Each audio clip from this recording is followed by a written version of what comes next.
वाकई किसकी हवा निकली है, ये समझने के लिए अगले 1 घंटे तक हमारे साथ रहिए, क्योंकि इस 1 घंटे में हम आपके सामने रखेंगे तमाम आंकड़े, फैक्ट्स। देखिए, कल दूसरे फेज की वोटिंग होनी है।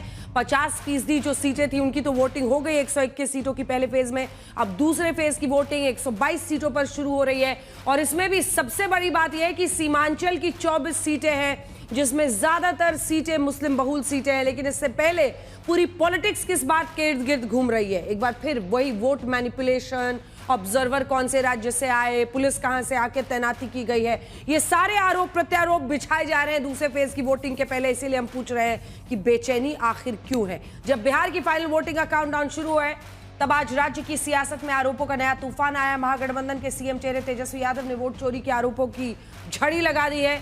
उनका सबसे बड़ा आरोप है कि सीएम हाउस से अधिकारियों को फोन करके पोलिंग बूथों पर डिस्टर्ब करने के निर्देश दिए जा रहे हैं। उन्होंने 68% पुलिस ऑब्जर्वर एनडीए शासित राज्यों से होने का आरोप भी लगाया है। सवाल यह है कि सीएम हाउस से निर्देश जारी होने के सबूत क्या तेजस्वी यादव के पास हैं?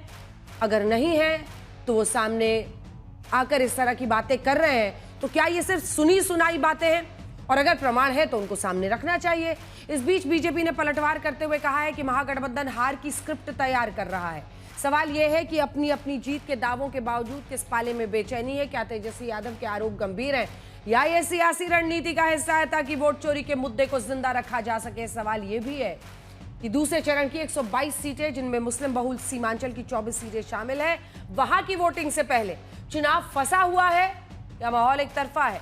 बताएंगे आपको। सीएम हाउस से अधिकारियों को फोन या तेजस्वी बेचैन?